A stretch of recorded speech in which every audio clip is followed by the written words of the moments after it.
Dear Soap Diary.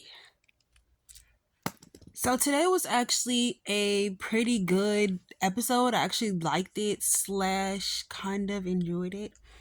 A lot happened in today's episode.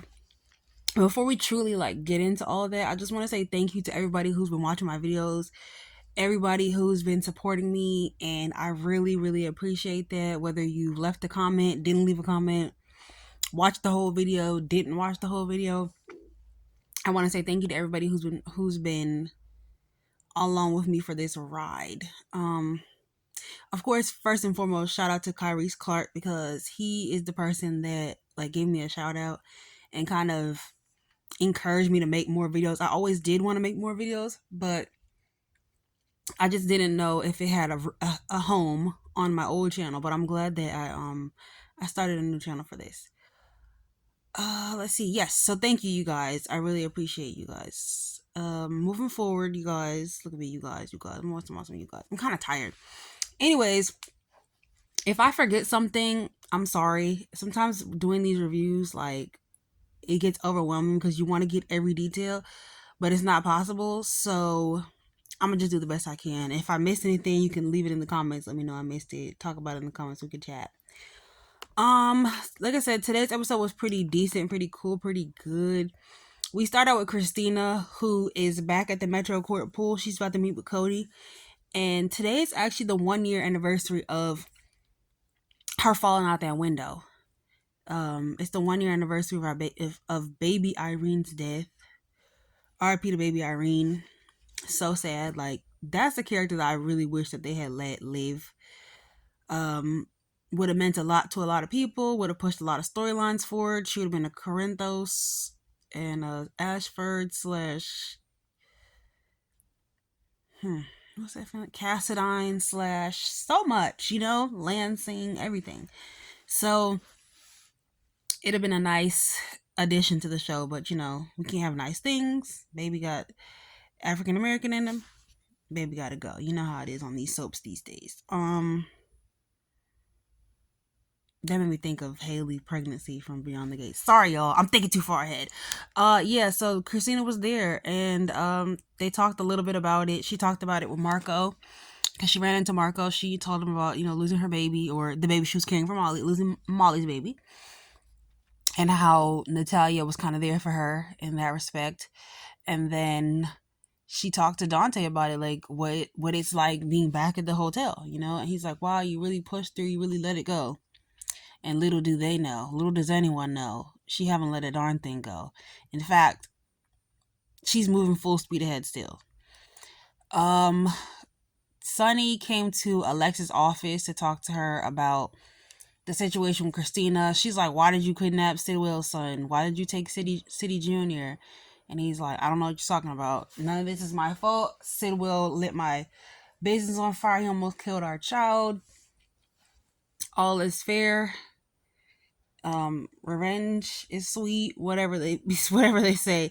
The receptionist, her name is, can't remember, but she used to be on the show before as a psychic. I think she was the psychic that was talking to I know she talked to Ava, and I believe she was also the psychic that talked to Laura. I wonder if she's still the same person or if she's a new character. I guess they really like her. This episode was Brit focused, Brit heavy. I am tired, but I'm gonna keep going. So this episode was Brit focused, Brit heavy. We got to see a little bit more about where she is, where she's been. She's in some place called Dubrov, and she's at the Five Poppies Hotel. They're not trying to let her off the resort. I don't know why. Something about an accident. She hit a horse a year ago or 6 months ago or something like that. 2 years ago. I don't know. The writing is very heavy-handed with this Brit situation, which is yo, as much as I love Brit, this is a lot. So this is a lot. All the pieces are connected. I just hope that it turns out to be a good storyline, because Yeah, I hope it turns out to be a good storyline because GH has this thing where somebody's coming back to town from the dead or whatever, and somebody's trying to track them down, and it takes months to find the person. Just for when they get back, the storyline falls flat and crashes and burns, and it's like, and then the person leaves within a few months, and it's so pointless. It's like, oh my god, we did all of this work to like get this person home, get them back, get them to this side of town, and back to Port Charles. And then their storyline is trash and they leave in 3 months. So I'm just hoping it's not one of those stories again. You know, he goes to Anna and he asks her, like, I need you to tell me what's what. Like, am I tripping or was I wrong? Am I seeing things? And he's like, are you home alone? Because even he knows there's too many people living in Anna's apartment.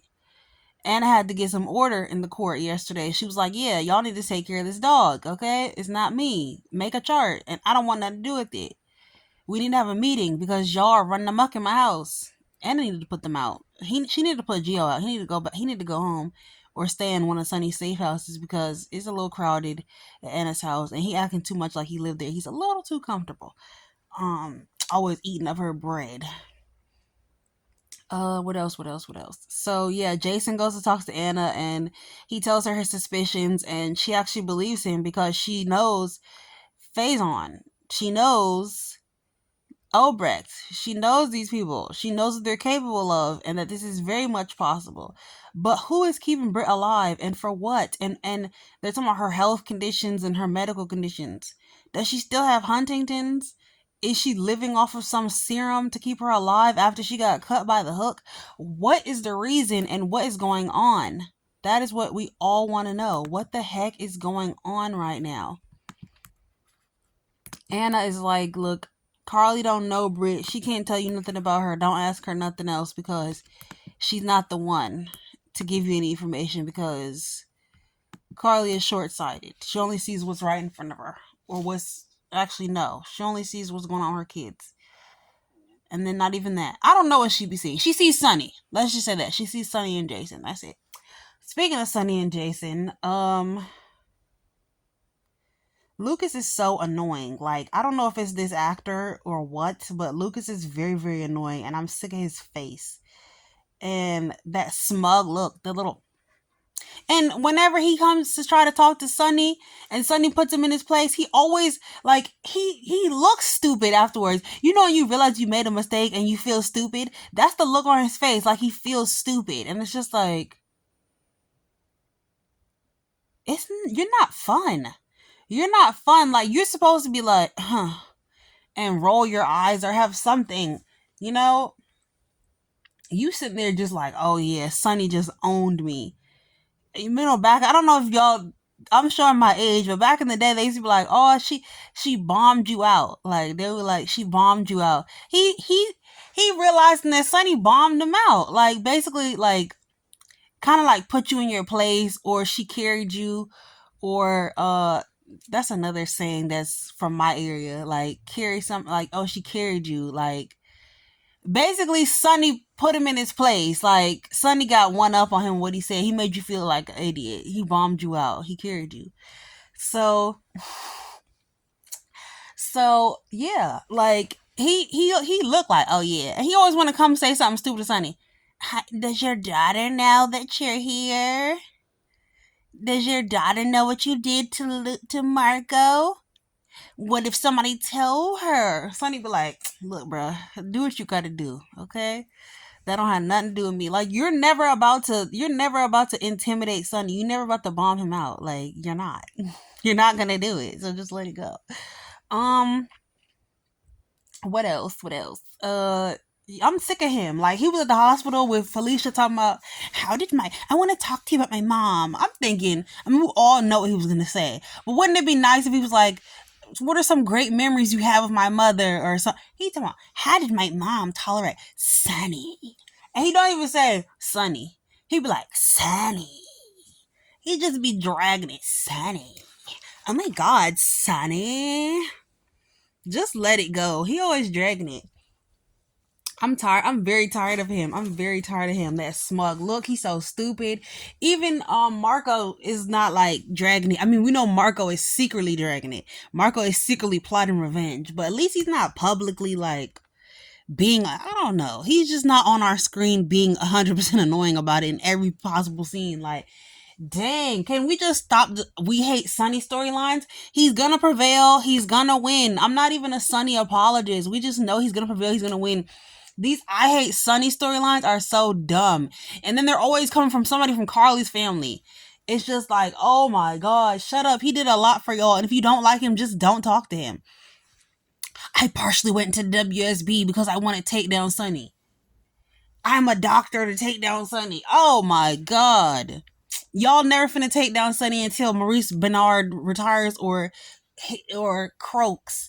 Anyway, speaking of going to the WSB to take off Sonny, so the Jocelyn and whoever it is, the boy with the blonde hair, the old looking dude, Jocelyn and her senior, they are talking about, what do you mean you're taking off the case in Port Charles? And Jack talking about, because Dalton is no longer who we want. Like, he's no longer the person that is we're focused on. And they're like, oh my god, what are we gonna do? I'm gonna have to give up my job. I'm not gonna be a janitor no more, and I'm not gonna be a research assistant. And then Emma's gonna be a research assistant. She's gonna get in trouble because she loves animals. And then Jack's like, I don't give a about none of that stuff y'all talking about. Y'all are off this in Port Charles because y'all going to Five Poppies Resort and y'all finna check the place out. Finna pretend to be newlyweds. Jesus, let's see how that goes.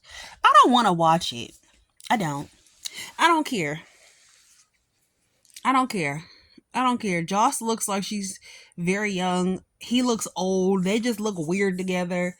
We all know they're gonna fake fall in love, and he's gonna take Dex's place. Dex just should have stayed alive. Honestly, at this point, I'd actually prefer to watch this storyline with just her and Dex going to WSB. Like, how about that? Because at least we got to watch them fall in love or bond over Sonny is what I should say, and at least they had some chemistry or something with each other. Her and Short, and this dude looks just like him anyway. Her and Short Neck should have just did it. Should have just went, you know? They should have just stayed together. What else happened in this gosh darn episode? Yeah, Britt was trying to go out to dinner, but they told her she can't go. Dante was watching Dalton at the pool, and he was watching Emma, and he went back to Anna and told her what's what. He also got to interview Little Danny, and Little Danny was so excited to help on this case. He just like mommy. Oh, you just like mommy. But what's it called? Dante, wasn't you just trying to send him to jail a couple months ago? You remind me of your mom. You couldn't get nothing past your mom. You were just trying to send him to jail a few months ago. The North remembers. So Jason calls the hotel resort, and he's trying to stay at the resort. And he hears Britt's voice in the background. Fun fact, Jason signed up as John Moore. That's actually his original last name. His original last name was Moore when he was born, because his mother is Susan Moore, and he was born with the last name Moore. So Jason used his birth last name. So when they said Mr. Moore, that was cool. Fun other fact, Jason's middle name was Morgan. Jason Morgan Quartermain, because they named him after Lila. That's where he got the name Morgan from, because it was his middle name. Then he found out it was Lila's maiden name, and so he took it. He called and he heard Britt's voice in the background, so he was shooketh. Lucas scene with Felicia. Felicia was cool. She taught him basically like, don't let Sonny get in between you and your sister. He like, how can I not? It's Sonny. He's always gonna get between everything because he's Sonny. And he's Sonny. And I'm like, you really don't have to do that much. Like, she's mocking my relationship with Marco. Meanwhile, you just met Marco a few months ago. She's been with Sonny for over 20 years, and they have multiple children. So you expect her to be disloyal for somebody for this dude that you just met? Like, loyalty is everything in the game. And Sonny's a gangster. You can't play with him, and neither can she, because somebody could die about that. So yeah, she has to be loyal. She can't let anybody get in the way of that. Taking her children's father and then freedom. Everybody could go down with that. What else? Like I said, Felicia was like, don't let Sonny get in between you and your family. Don't be more like Bobby. Bobby tolerated him, but she spoke up, but also like she never let him get in the way of stuff. She still went to go see her daughter. She still loved her grandkids. Like she was still around. You pushing everybody away for a dude you met your 6 months. This is not right. I can't let it go. It's Sonny. So, let's see. We were tired of it. We actually were genuinely tired of it. Ava is coming to see Alexis, I guess to get some more money. God knows. Yeah. The episode was pretty cool. Marco got to talk to Christina. He wished he could have made up for things. Blaze never came back for God knows what reason. And yeah, I would actually rather have Blaze back. I think that's it, you guys. So good night and sincerely, Soap Diary. Just scribble scrabble at this point. Oh my gosh. Good night.